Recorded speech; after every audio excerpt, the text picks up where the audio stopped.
दूसरा अध्याय देवताओं के तेज से देवी का प्रादुर्भाव और महिषासुर की सेना का वध। ओम मध्यम चरित्र के विष्णु ऋषि महालक्ष्मी देवता उष्णिका छंद शाकंभरी शक्ति दुर्गा बीज वायु तत्व अर्जुवेद स्वरूप है। श्री महालक्ष्मी की प्रसन्नता के लिए मध्यम चरित्र के पाठ में इसका विनियोग है। ध्यान। मैं कमल के आसन पर बैठी हुई प्रसन्न मुख वाली महिषासुर मर्दिनी भगवती महालक्ष्मी का भजन करती हूँ, जो अपने हाथों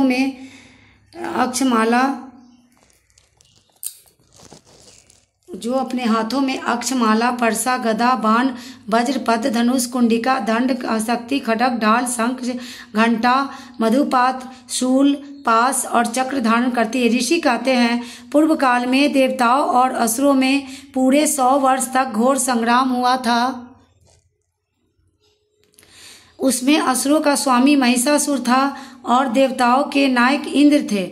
उस युद्ध में देवताओं की सेना महाबली असुरों से परास्त हो गई। संपूर्ण देवताओं को जीतकर महिषासुर इंद्र बन बैठा। तब पराजित देवता प्रजापति ब्रह्मा जी को आगे करके उस स्थान पर गए जहां भगवान शंकर और विष्णु विराजमान थे। देवताओं ने महिषासुर के पराक्रम तथा अपनी पराजय का यथावत वृत्तांत उन दोनों देवेश्वरों से विस्तार पूर्वक का सुनाया। वे बोले, भगवान महिषासुर सूर्य इंद्र अग्नि वायु चंद्रमा यम वरुण तथा अन्य देवताओं का भी अधिकार छीनकर स्वयं ही सबका अधिष्ठाता बना बैठा है। उस दुरात्मा महिष ने समस्त देवताओं को स्वर्ग से निकाल दिया है। अब वे मनुष्य की भांति पृथ्वी पर विचरते हैं। दैत्यों की यह सारी करतूत हमने आप लोग से कह सुनाई। अब हम आपके ही शरण में आए हैं। उसका वध का कोई उपाय सोचिए। इस प्रकार देवताओं के वचन सुनकर भगवान विष्णु और शिव ने दैत्यों पर बड़ा क्रोध किया। उनकी भौहें तन गई, मुंह टेढ़ा हो गया।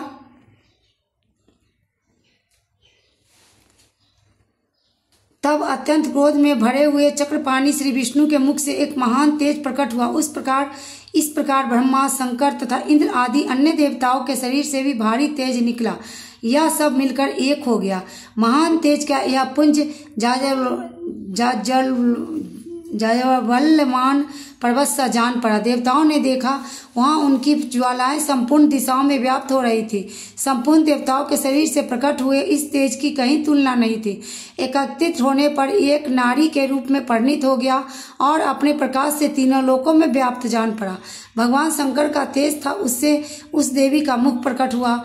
यमराज के तेज से उसके सिर में बाल निकल आए। श्री विष्णु भगवान के तेज से उसकी भुजाएं उत्पन्न हुई। चंद्रमा के तेज से दोनों स्तनों का और इंद्र के तेज से मध्य भाग कटि प्रदेश का प्रादुर्भाव हुआ। वरुण के तेज से जंघा और पिंडली तथा पृथ्वी के तेज से नितंब भाग प्रकट हुआ। ब्रह्मा जी के तेज से दोनों चरण और सूर्य के तेज से उनकी अंगुलियां हुई। वसुओं के तेज से हाथों की अंगुलियां और कुबेर के तेज से नासिका प्रकट हुई। उस देवी के दांत प्रजापति के तेज से और तीनों नेत्र अग्नि के तेज से प्रकट हुए थे। उनकी भौहें संध्या के और कान वायु के तेज से उत्पन्न हुए थे। इस प्रकार अन्य देवताओं के तेज से भी उस कल्याणमयी देवी का आविर्भाव हुआ। तदंतर समस्त देवताओं के तेज पुंज से प्रकट हुई देवी को देखकर महिषासुर के सदाए हुए देवता बहुत प्रसन्न हुए। पिनाकधारी भगवान शंकर ने अपने सूल से एक शूल निकालकर उन्हें दिया। फिर भगवान विष्णु ने भी अपने चक्र से चक्र उत्पन्न करके भगवती को अर्पण किया। वरुण ने भी शंख भेंट किया। अग्नि ने उन्हें शक्ति दी और वायु ने धनुष तथा बाण से भरे हुए 2 तरकस प्रदान किए। सहस्त्र नेत्रों वाली देवराज इंद्र ने अपने वज्र से वज्र उत्पन्न करके दिया और ऐरावत हाथी से उतार कर एक घंटा भी प्रदान किया। यमराज ने काल दंड से दंड, वरुण ने पास, प्रजापति ने स्फटिकाक्ष की माला तथा ब्रह्मा जी ने कमंडलू भेंट किया। सूर्य ने देवी के समस्त रोमकूप में अपने किरणों का तेज भर दिया। काल ने उन्हें चमचमाती हुई ढाल और तलवार दी।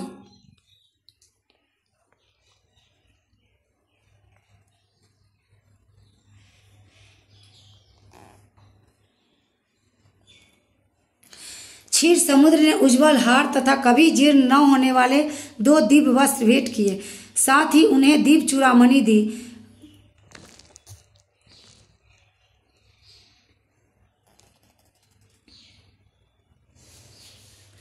कुंडल 2 कुंडल करे उज्ज्वल अर्धचंद्र, सब बाहुए के लिए केयूर, दोनों चरणों के लिए नुपुर, गले की सुंदर हंसली और सब अंगुलियों में पहनने के लिए रत्नों की अंगूठियां भी दी।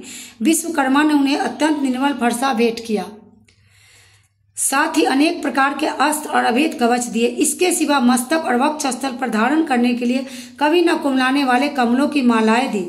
जलादि ने उन्हें सुंदर कमल का फूल भेंट किया। हिमालय ने सवारी के लिए सिंह तथा भांति भांति के रत्न समर्पित किए। धनाध्यक्ष कुबेर ने मधु से भरा पान पात्र दिया तथा संपूर्ण नागों के राजा शेष ने, जो इस पृथ्वी को धारण करते हैं, उन्हें बहुमूल्य मणियों से विभूषित नागाहार भेंट किया।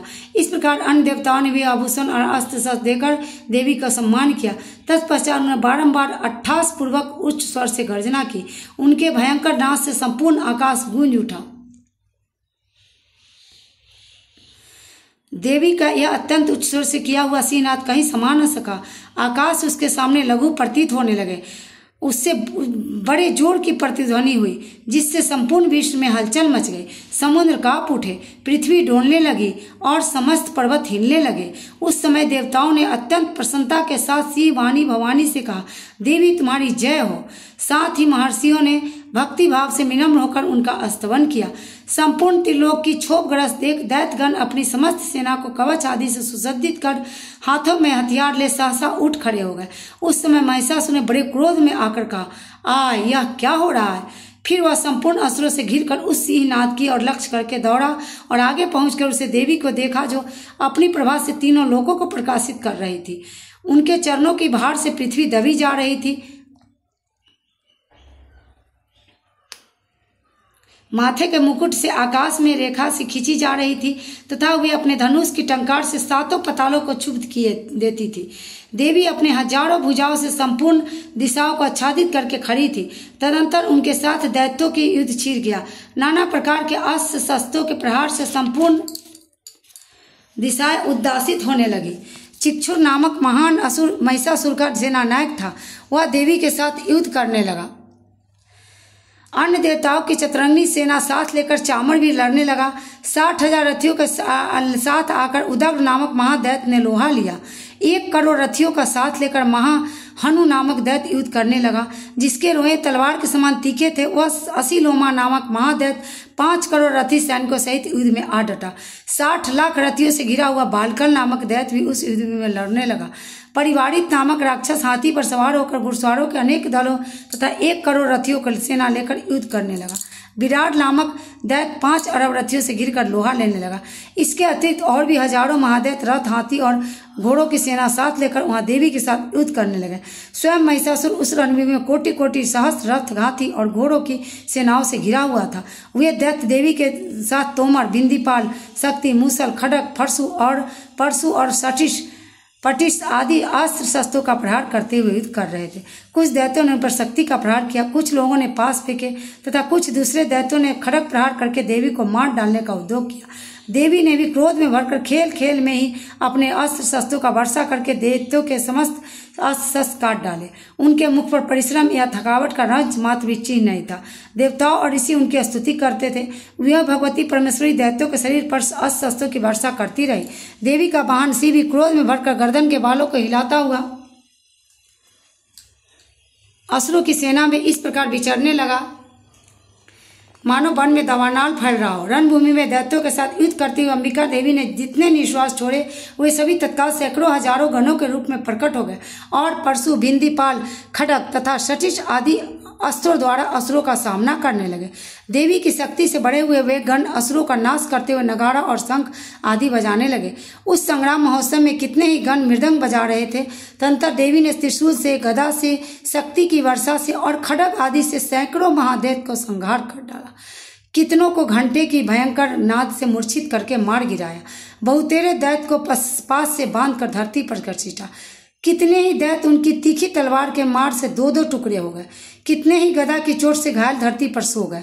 कितने ही मुसल की धार से अत्यंत आहत होकर रक्त वमन करने लगे। कुछ दैत्य सूल से छाती फट जाने के कारण पृथ्वी पर ढेर हो गए। उस रणांगण में बाण समूह की वृष्टि से कितने ही असुरों की कमर टूट गए।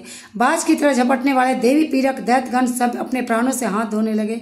कितनों की बाहें छिन्न भिन्न हो गई, कितनों की गर्दन कट गई, कितने ही दैत्य के मस्तक कट कट कर गिरने लगे। कुछ लोगों के शरीर मध्य भाग में ही विदर्न हो गए। कितने ही महादेव जांघें कट जाने पर पृथ्वी पर गिर पड़े। कितनों को ही देवी ने एक बांह, एक पैर और एक नेत्र वाले करके 2 टुकड़ों में चीर डाला। कितने ही दैत्य मस्तक कट जाने पर गिरकर फिर उठ जाते और केवल धड़ के ही रूप में अच्छे अच्छे हथियार हाथ में ले देवी के साथ युद्ध करने लगते थे। दूसरे कंबद युद्ध के बाजों का लय नाचते थे। कितने ही बिना सिर के धड़ में खड्ग, शक्ति और इष्टि लिए दौड़ते थे तथा दूसरे महादेव ठहरो ठहरो कहते हुए देवी को युद्ध के लिए ललकारते थे यह कहते हुए देवी को युद्ध के लिए ललकारते थे। जहां घोर संग्राम हुआ था वहां की धरती देवी के गिराए हुए रथ, हाथी, घोड़े और असुरों की लाशों से ऐसी फट गई थी वहां चलना फिरना असंभव हो गया था। दैत्य की सेना में हाथी, घोड़े और असुरों की शरीर से इतनी अधिक मात्रा में रक्तपात हुआ था कि थोड़ी देर में वहां खून की बड़ी बड़ी नदियां बहने लगी। जगदम्बा ने असुरों की विशाल सेना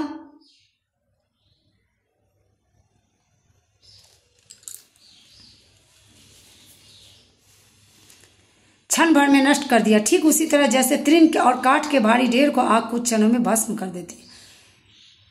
और वह सिंह भी गर्दन के बाल को हिलाता हुआ जोर जोर से गर्जना करता हुआ दैत्यों के शरीर से मानो उनके प्राण छीन लेता था। वहां देवी के गणों ने भी उन महादैत्य के साथ ऐसा युद्ध किया जिससे आकाश में खड़े हुए दैत्यगण, देवतागण उन पर संतुष्ट हुए और फूल बरसाने गए। इस प्रकार श्री मार्कंडेय पुराण में सार्वजनिक मनमंत्र की कथा के अंतर्गत देवी महात्म्य में महिषासुर का सेनावध नामक दूसरा अध्याय पूरा हुआ।